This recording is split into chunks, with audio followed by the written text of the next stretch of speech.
Welcome to the most exclusive girls' club in the world, the Sanex WTA Women's Tennis Tour.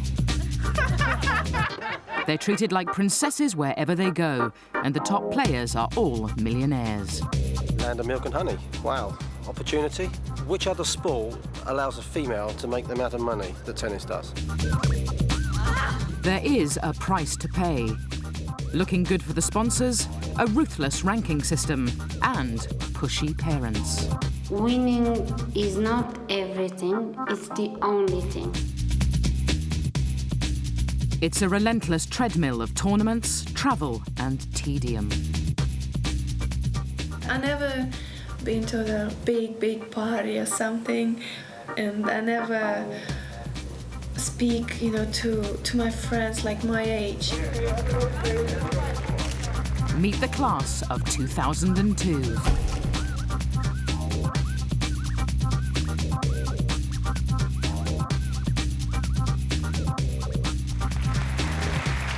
From Russia, Anna Kournikova. It's party time for the tennis tourists. From Belgium, Kim Kleister. The WTA Tour is almost like an American high school sorority where you've got all these young women thrown together. You've got the pretty women at the top who may not be particularly successful, but they're popular because they're good looking, and then you've got the girls sort of underneath who get the results, but perhaps don't make it in the popularity stakes. Very much like a high school. Behind the scenes is a team of thousands running the tour for the players. The WTA staff themselves, I suppose, are a bit like the teachers. They know that it's important for the kids to do well, but at the same time they try and control them a bit because I suppose essentially their livelihood depends on the kids as well. That's for you. No, wait, I have to ask a few more questions now. Pretty good. Every week of the year, there's at least one WTA tournament somewhere in the world. It's September, and the tours reach the town of Filderstadt in Germany. It's far from the most important title on the tour. There's only $565,000 in prize money at stake. But on the upside, the tournament is sponsored by local car makers Porsche, who've helped make it a magnet for the top players and the world's media. I'm standing right next to them, I'll let them know.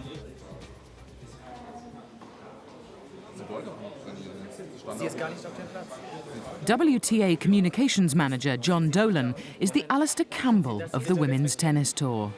I think our first goal is to look after, I wouldn't use the word protect, but you do what's in the best interest of the players. And on the other hand, you've got to understand the media's needs, and you have to try and give them a piece. For instance, if it's, I don't want to mention a name, but maybe if it's the Sunday Times or Newsweek or Time, it's a really big request. That's something that you shouldn't laugh at, and that's something that is in the best interest of the player. And our job then is to convince the player that this is something that's really worthwhile doing. Do you want to follow me onto the court when we're hitting the match balls into the crowd with Anka as well, so you can come on and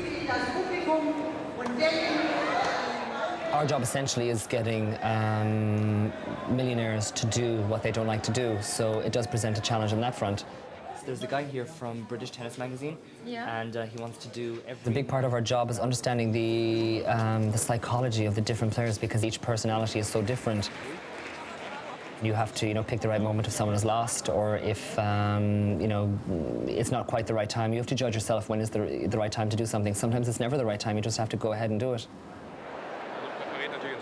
John's taken a gamble and promised an on-court interview with Anna Kournikova, who's just lost.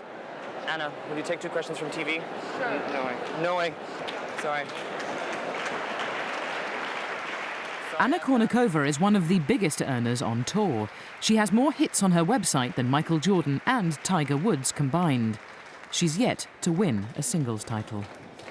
As a tennis coach, what you're looking for is a fast-thinking, reactive, eye-hand coordinated, phenomenally quick athlete. I don't care whether she looks like Brigitte Bardot or she looks like the dog next door. Bottom line. But from a packaging perspective, how important has Kournikova been for the tennis tour? She still hasn't won a title. What is she doing to the benefit of tennis? Well, she's selling it. But she has a wonderful ability to sell because she's attractive. Like I said, I'm coming off 8-month injury, so right now I have no certain things that, you know, I just want to be healthy, try to get to the level where I was when I had the injury. The tour is a roller coaster, governed by wins and losses, which the WTA converts into those crucial ranking points. So you always know if you're up or if you're down. As far as Maggie's points go for the championship, Hingis is ranked #1. She's worth 100 points. So she'd get automatically 100 points for beating Hingis right now, plus 26 points for moving into the next round. So that's at least 126 points that she would have. She's sitting at number 17 right now. Her only threats are Kocher, Huber, and Sheck. A lot of people are probably very good at what they do, but they don't have a ranking system. We play tennis well, but we're not extraordinary people, I don't think. You know, what you're really doing as a tennis player is getting onto this merry-go-round, and, you know, with every turn of the wheel, the stakes keep escalating. And to paraphrase Darwin, you know, the fittest survive.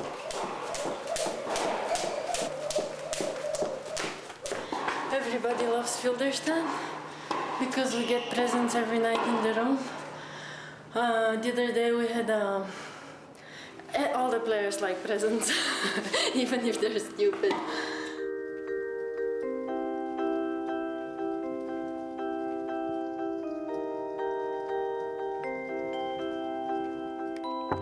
Reception, hello.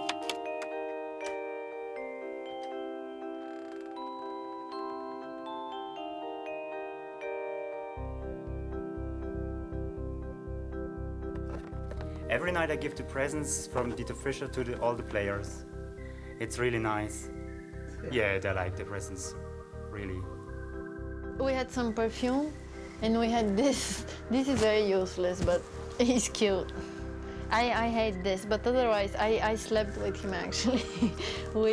I used to have a lot of those when I was younger, and I always carried them with me on tournaments. And I just had a nice memory.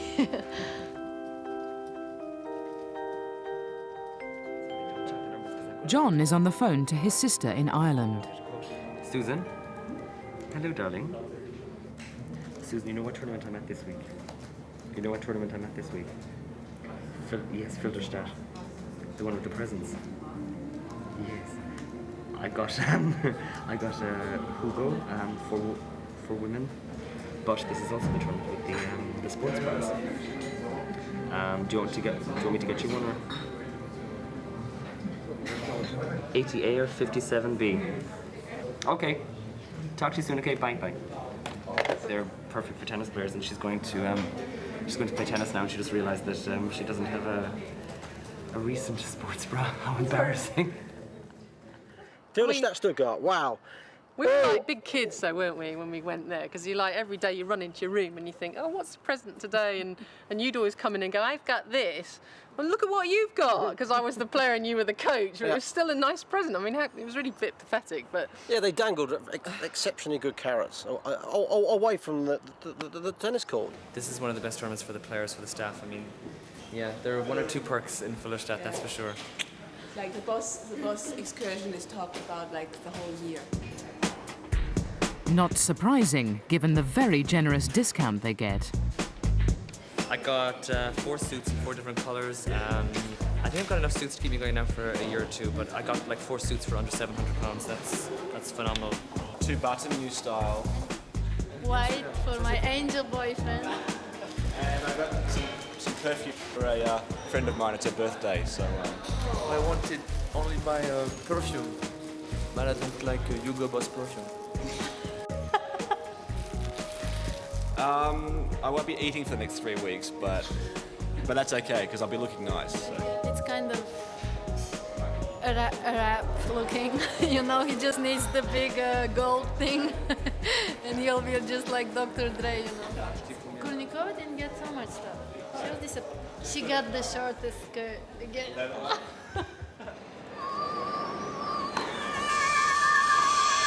On the tour, the majority of top players are coached, not as you might think, by a hired professional, but by one of their parents. World number 1 Martina Hingis is coached by her mother, and Mrs. Kornikova coaches her daughter. Today, the pressure's really on for Martina. She must win her next match against Lindsay Davenport to remain the world number 1.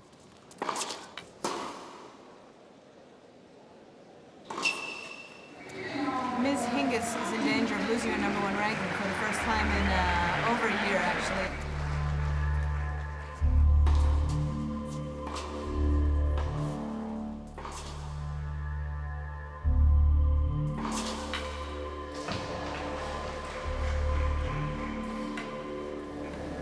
I believe Hingis has twisted her ankle.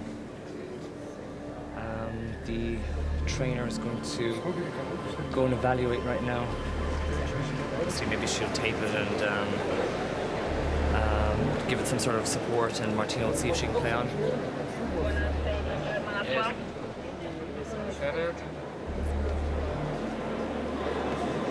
Roger, come in. Yes, John. Worst case scenario, you may have to take Lindsay straight from the court to the DSF studio, and I'll deal with the trainer and Martina, okay? Okay, I'll come down.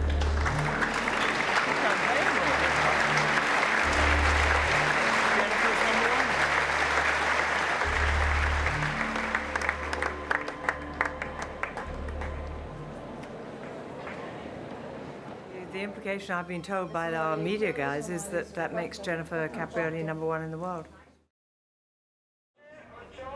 Michael, es geht gar nicht von der Regel. Julia, go ahead.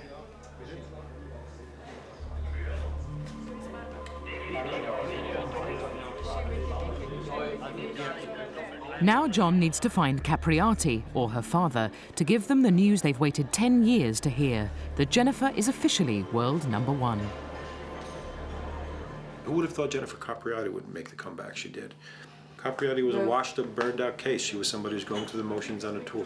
She was like 17 or 18, and she got herself in a bit of trouble. There was some shoplifting, and then she was, I guess, arrested. You know, she was with a bad crowd, and there was some drugs involved and things like that. Jen, can I talk to you for 1 minute to get some quotes? Do you mind just coming into the office? It's a bit hectic out here. Entschuldigung. I was trying to call you on your phone. Were you eating here? Was that you? Yeah. You called me? Oh, well, I had it on silent. Ah, okay. Hello. Well, hello, Missy. Yeah. Do you want to take a seat? Yeah. No. You all pretty much have a pretty fair idea. Congratulations. Is it for sure? Yeah, it is for sure. So, congratulations. What? Okay. Lindsay Davenport's more concerned about their next doubles match. Zurich, are you sure? Did you talk to her about playing doubles? No. Okay. Well, we were going to ask to play Monday, so I don't know if you care to play. Well, I don't really want to play. Okay, well. Then. Okay, it's okay. Yeah, they'll fill someone else in now. I don't even know I was playing. Sorry, we played that team, so I was going to ask her if she might play Monday, but she said she's not. Okay. Okay, I'm ready to go. Thank you. Sorry. It's okay. Maybe you should talk to your dad. We've all had our fair share of injuries. I know I've had mine, and it's just bad timing, but it was almost like maybe it was just fate. It was meant to be. Jennifer's father, Stefano Capriati, has masterminded every step of his daughter's path to the top. The dynamic that exists between a father and child is very, very difficult to analyze and predict, and one could never rationally understand why players react in certain ways. Or she probably played too many tournaments, probably was trotted around to too many places. That decision probably was made by her parents. I think mistakes were made, and I'd like to feel that someone like Mr. Capriati would look back and say, I would have done this differently.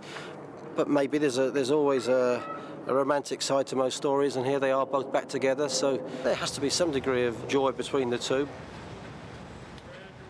How much influence has the parent got? It's become an industry, and everyone is sitting there kind of thinking, how can I make some action out of this? And I'm afraid, in a way, the players have become vulnerable to it as well. My childhood was nothing like what it is now for them when they stop school at 9 or 10 and play tennis 4 hours a day. Now it must be much more difficult for the kids because they really do lose a sense of normal. whatever normal is. As a friend of mine says, normal is a cycle on the washing machine, you know.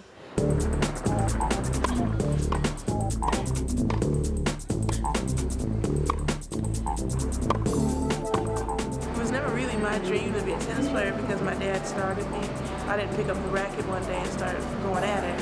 He started us little by little. Once you get older, you kind of realize what's going on, who you are and what you want, and it becomes your dream. So that's how it happened. I started when I was 9. My father brought me to the tennis court, and when I was coming, I didn't even know what the tennis is. What do I have to do? He just told me that it's going to be like a ball and a racket. I mean, it was very strict for me, this period. I guess at the end it makes you stronger, and that's why you fight on the court. When I was 3 years old, 4 years old, I know I played at my first tournament. Once the parents have got their children out of the cradle and onto the tennis court, they're set for a world of almost unlimited money, if somewhat limited horizons. It's another week, and there's another $1,185,000 to win. The tennis tournaments are the same no matter where you go. So you could really, if you could pick up Wimbledon, and forgetting the grass courts, but pick up the people and the infrastructure, and if you plop it down in Uzbekistan, it's the same thing. It's a hermetically sealed, insular world that travels from one place to another, brings its own habits and values.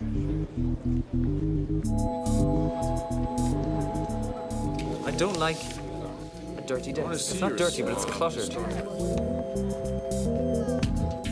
Moscow is not the players' favourite pit stop. No Porsches, but lots of diplomacy and culture. We're here this morning because the top men and female players are here to meet the mayor of Moscow. It's a really big deal because the mayor of Moscow is a huge fan of tennis, and obviously the Kremlin Cup is one of the most important sporting events in Moscow. So we're here to appease the mayor, and hopefully the girls will have a good time, sample some of the Muscovite culture, and yeah. I think I was lucky enough in that I always did take pride in how I dressed, but when we go along with the players to these sponsor engagements, we are, I guess, caught on TV a little bit, in the background, and it doesn't look, if you turn up maybe dressed like a hippie, I think you should take pride, just like I think the players do as well, in how they look on the court and, how you represent the sport. The only pants I have that are lined are leather pants, and I've got, what colour too?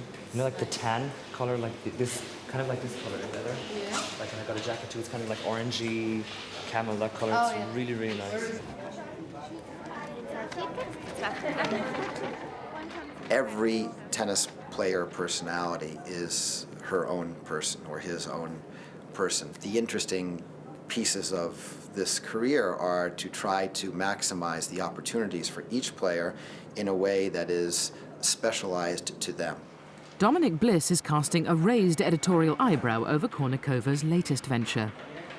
Yeah, we've just had the pictures sent in from Enrique Iglesias' new video, where Anna Kournikova stars in a rather compromising position, I think. She certainly is a role model, as an example of someone who's done well in sport and broken out of a less rich country and moved to the States and become a millionaire. It's a great role model for anyone who wants to make a lot of money.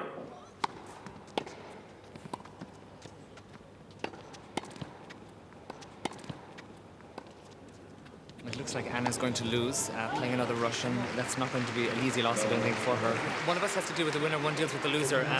I think the important thing in dealing with the loser coming off the court is, especially here in Russia, you've got to make sure with a Russian player that some camera crew doesn't all of a sudden walk up to the player and accost them and shove a microphone in their face, because once they've got the camera off them, it's very difficult for the player themselves just to wave them off, and that's where we come in and try and help them out and just say, no thank you, we can do that after the press conference. Roger's going to take Galina. It's going to be a great win for her, and I'll take Anna to press. Oh, there we go.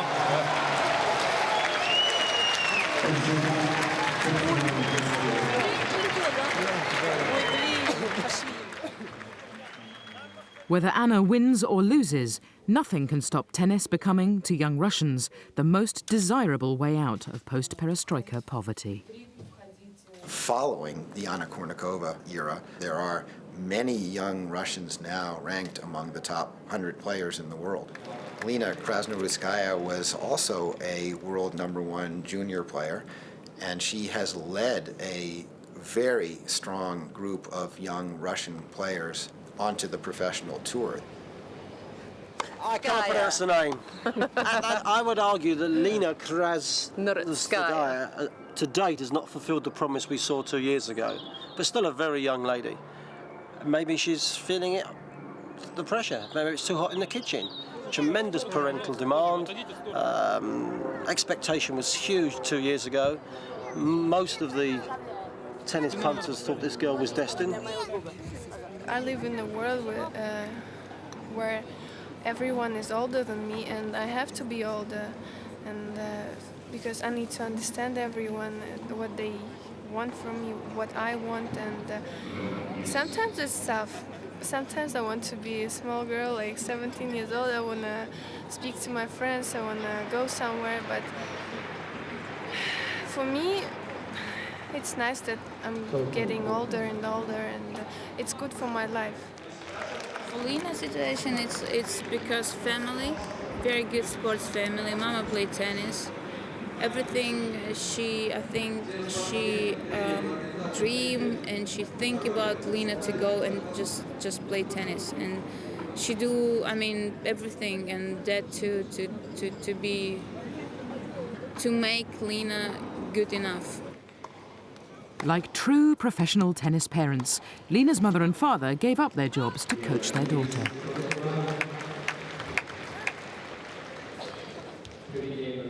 I've heard that she was really pushed when she was younger by her parents, and her parents have got plans to build a new house. I think they might be building it at the moment, so with the money that she's made, presumably. There's also enough money to pay for a coach to keep a firm grip on the family asset. I'm a young player, and she can do everything she wants with me, because if she gets the player like who's already 25, who's already like a big person, or it's hard, she can't change her or him. And with me, she can change everything she wants, because I don't have anything yet. In terms of strokes or personality, or personality, personality. If you're a bad man or you're not listening to anyone, it's so hard to get the result. Lena was knocked out in the first round of the singles. You used to see them losing because there's only one winner every week, so you've got to take the girls to do their media requirements and do their press very quickly, sometimes after a loss. And the thing we have to teach them is they have to try and calm down within that 20-minute period, try and cool down. A shower often works wonders. Okay, Lena, let's go. In recent months, injuries have forced Lena well down the world rankings. But here in Moscow, she did get to the doubles final. And there's plenty of time for Lena. She's still only 17 years old. Others have not been so lucky.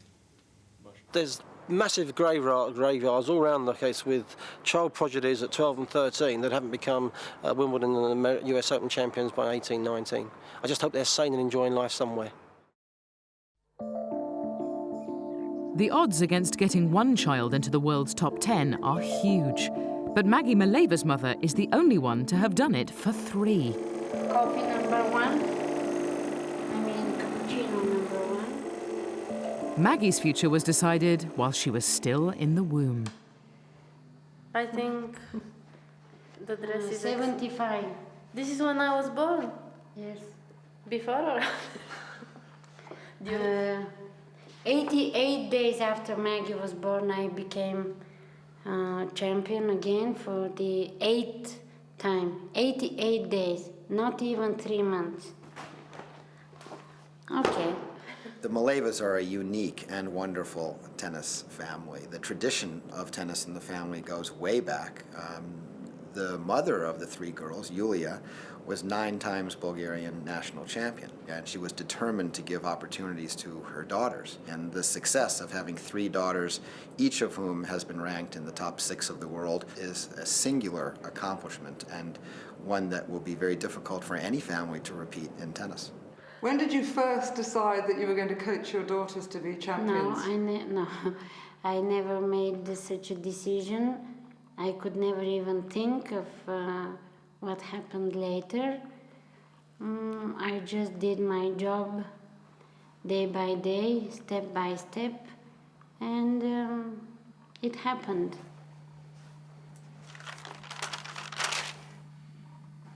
Seems like they don't have me as a baby anyway. Oh, that's my dad. That's a nice one. My dad is very handsome here.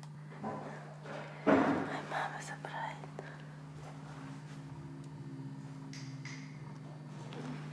'82. You are 7. Yeah, and she just won a prize. yeah, but you were not very nice to me then because I lost 2 toilets. What did you lose? And how about The final under 10 years old. look at your forehead? It's a nice Perfect. forehead. Perfect. But I like that racket so much. It was my favorite racket. And this dress, it's the first one I got. No, someone gave it to you. Yeah, Second hand.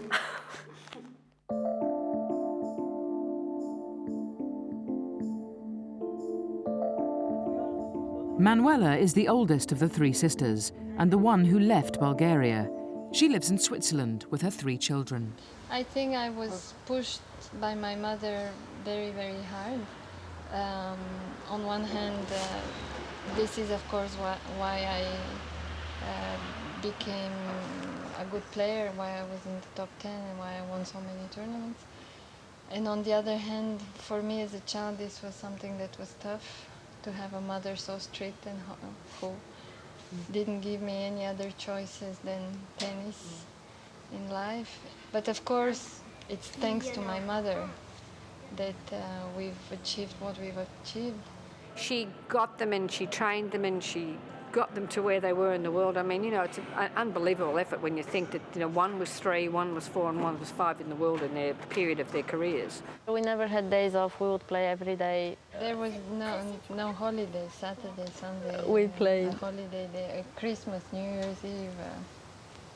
But I don't have the courage to do this with my children. Are you close to your mother now? Yes, I'm close. I'm much closer to her now than growing up, I would say. She doesn't worry about your children at all. She loves playing tennis with them. She wants them to play tennis very badly, so every time we go back to Sofia, they are supposed to be at the tennis court every day, every morning. And but okay, I think Some things for haven't week, changed. for 2 weeks. Ups, Kati! Гулям. Dile si n-ai guleamul pe minge. Ai guleamul. What genes did I have to become a champion? Nothing. You just learn. I believe in this, that you can learn everything. And this is the title of the book I wrote. I want, I believe, I can. This is the 2nd edition of my book. It's not like they write them in the Western world. No. I wrote it myself with a pen. No computers, traveling at airports, waiting between matches. I kept writing. I just couldn't stand the thought of taking with me to the other world everything I went through. I needed to share it with someone. There is no way that they cannot play tennis, with this grandmother. There is no choice, but I guess many things that you do in life when you are a child, it comes from what your parents are supporting you to do, and if I see that they are interested in it, I'll support them and I'll try helping them, but I won't force them. Maggie was a top 5 player until forced out of the game with a terrible shoulder injury. She was rich enough to quit, but now she's back, having fought her way into the top 16 again. I never thought after my surgery and everything that I'll make the championships. And actually, a year ago, I thought if I get to the top 20, I'll be so happy and that I can quit maybe tennis. But now, I don't think I will. And I want to drive safely because I'm not feeling very secure tonight.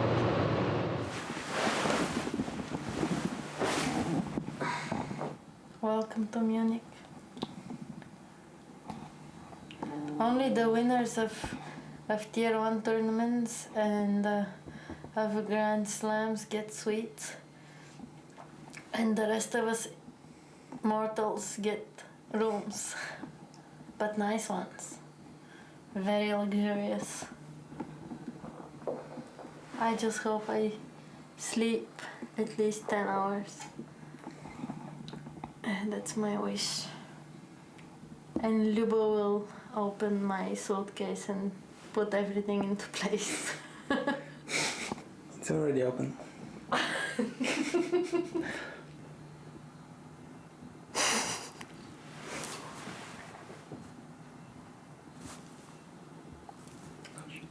Good night.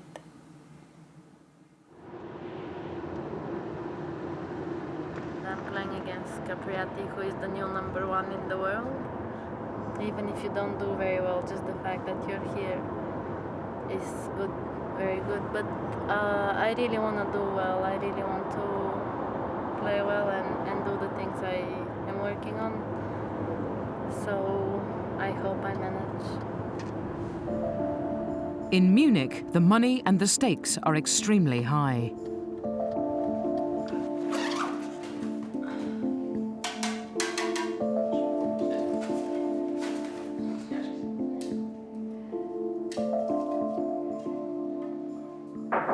Yep. I'm coming. 2 minutes, no rush. Okay. Thanks. Maggie Maleva and Jennifer Capriati joined the tour together as juniors. They used to be good friends, but it's very hard to maintain relationships in such a competitive environment.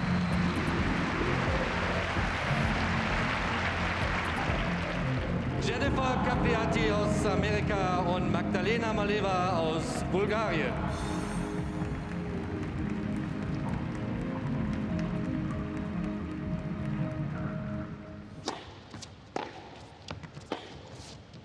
Maggie plays a blistering first set and wins it. Still, Maleva.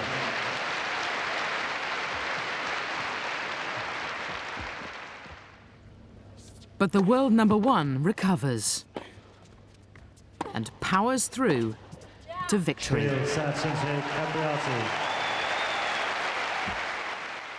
I think that's the difference at this point that separates Maggie from, she's about top 15 now, that's what separates her from the top 10 or even, and that's why Jennifer's #1 at the moment. She's winning those points.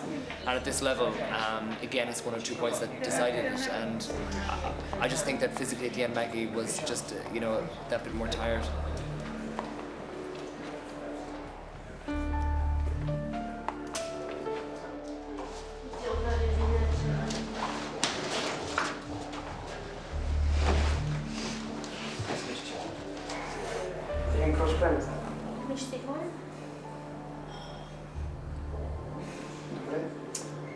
Та дългата точка да много я разиграхме, аз имах много вечераш, много важно трябваше да завършим. Много добре. Нищо не. Утре в колко ще се бъде? Майче в 11. Супер. В смисъл, това беше някакъв такъв матч. Ами аз това Ама защо тя издържа, аз не издържа? Ами аз мисля, че ти имаш някакви лични отношения към нея. И няма. There's probably actually, they haven't mentioned a 50% tax for me as well. So from $45,000 I get 31. I bet you'd have come for 31. It's still okay. I would have come for 5. Magdalene was just struck down with that dreadful injury. And I admire her to come back after a couple of years out of the game and get back into the world's top 20. Oh yeah, definitely. Phenomenal effort. Because I've been commentating a bit on Maggie this past year since she's come back on the tour. She's played some very good matches actually, but I can see the frustration that's in there. The And game's she moved just, on. Yeah, just can't quite do those top players. She's nearly there, but not quite. I also had a dream when I was younger that I always wished that one day I would be able to play without injuries. My injuries were to an extent, very, very self-created, because being injured would relieve some of the pressure. Being injured was the best excuse not to have to be perfect.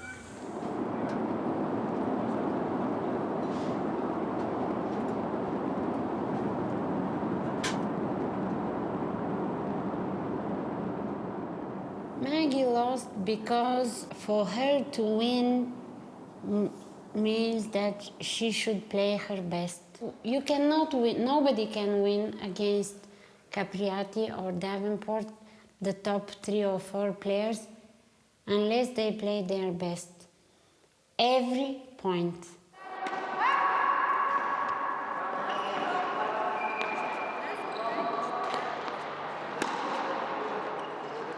They're all very soft-natured people. I think they're more like the father.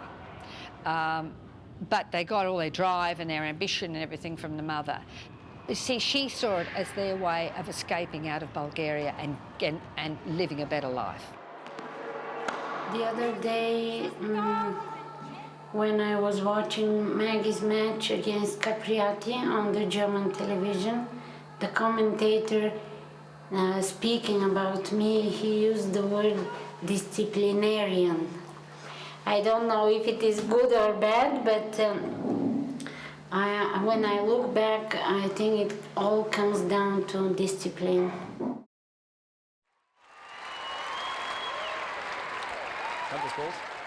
It may be a new year, but for WTA staff, it's business as usual. Serving the tennis aristocracy. Well done. Do you mind signing those balls? Sorry.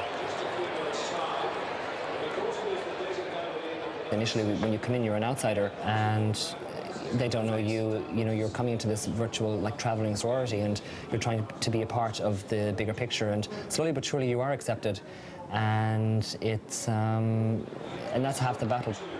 Sorry. You know, respect is something that you spend a long time working on in this job to get the top players' respect. Sorry, Roger. Yes. Oh, sorry, I left it up here.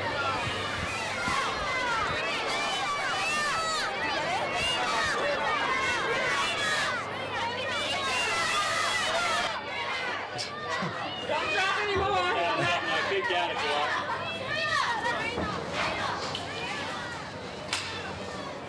So the heat today, just first match, the heat, everything's a bit of everything. Huh? Melissa, Serena Williams is coming right now, and Anna Kournikova at 6:15. She's Okay, I'll let him know. not confirmed.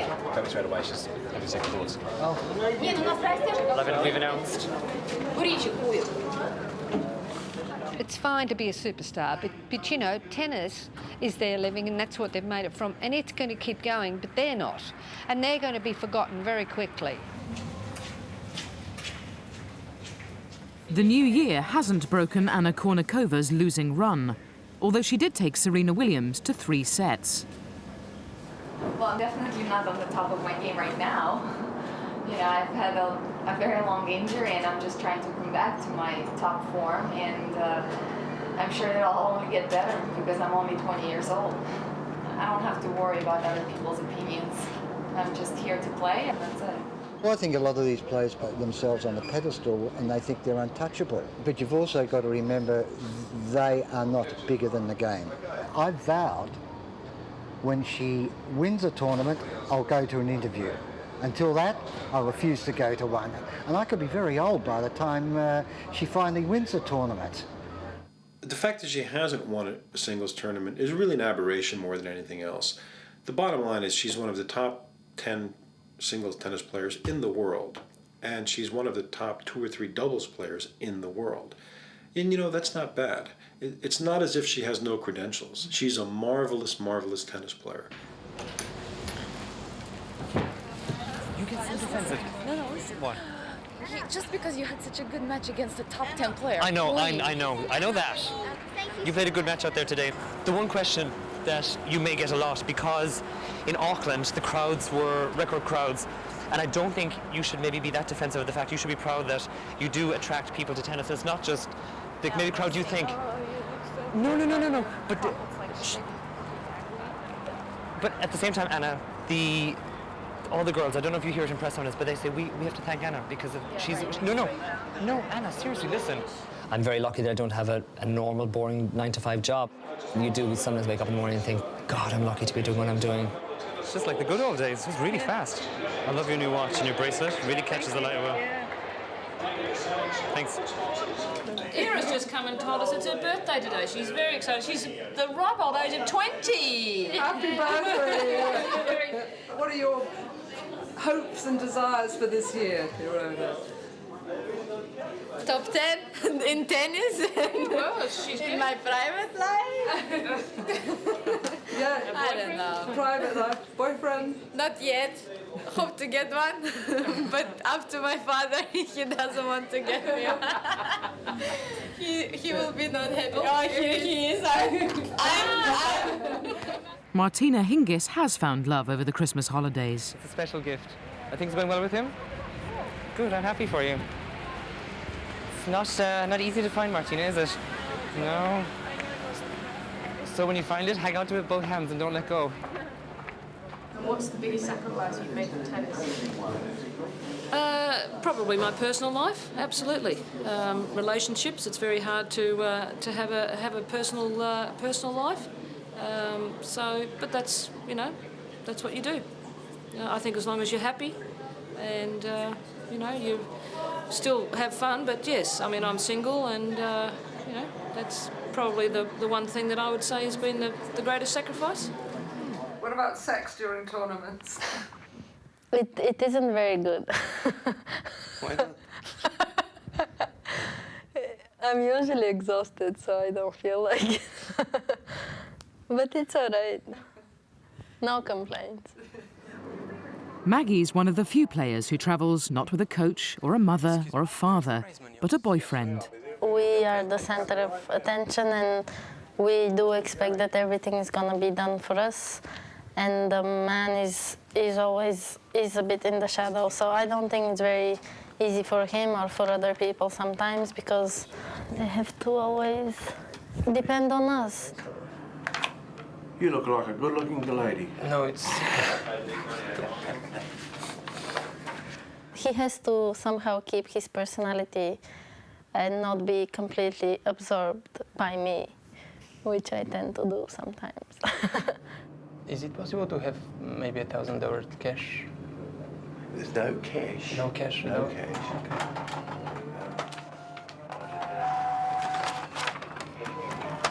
29% tax. There's your tax. That's what... There are people who think that he's like, I don't know, a parasite. But if I have to choose between a coach and Lubo, I don't think I can make that choice, because I don't want to be apart from Lubo for 30 weeks a year.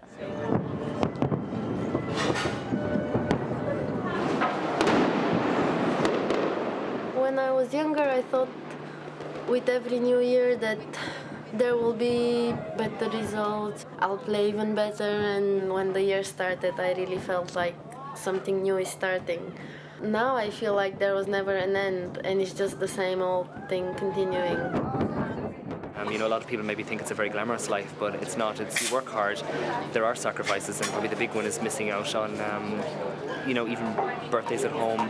Difficult too to have a potential other half in your life as well. You need someone who's very understanding there, who doesn't need to have you there 24 hours a day. So that's the other thing, because I can't ever imagine, giving, this life up for that too. It's a case of wanting to have your cake and eat it, I think. Injury is good. It's given me a chance to live a dream, which a lot of people don't have a chance to do, and that dream is, to be part of an amazing, life-giving sport.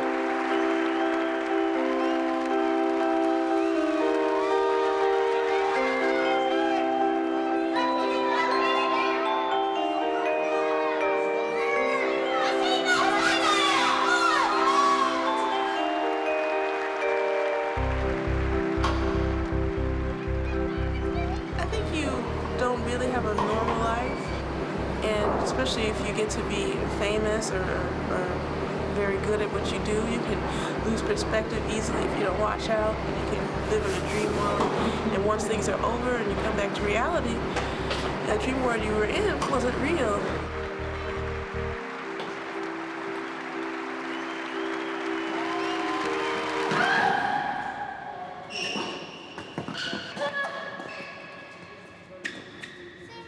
And that's the worst game you played, Jade. Well, why play a really bad game like that? It's just like you're just rushing towards the end of your failure of losing the match. The longer you stay on that court, the longer you learn. You're playing a top quality player. You should try and ask a few more questions from him. Gets a bit annoying sometimes. Gets a bit annoying because he pushes me more than the other coaches because he's my dad and so he wants me to do better. But then I just get used to it. So. We try and teach with Jade that it's very difficult. As parents, we're very proud of what Jade's done, and there's only a few things we wouldn't accept as parents, like giving up in a match or bad behaviour. And then as a coach, she knows there's a lot of constructive criticism that will come from herself, and it doesn't mean that I don't love her or anything, but she knows that's good for her tennis. They were saying that they want Porsches and stuff, and like, so if I win lots of money, then.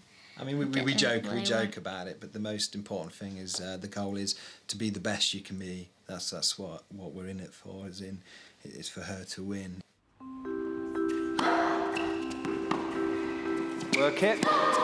Good shot.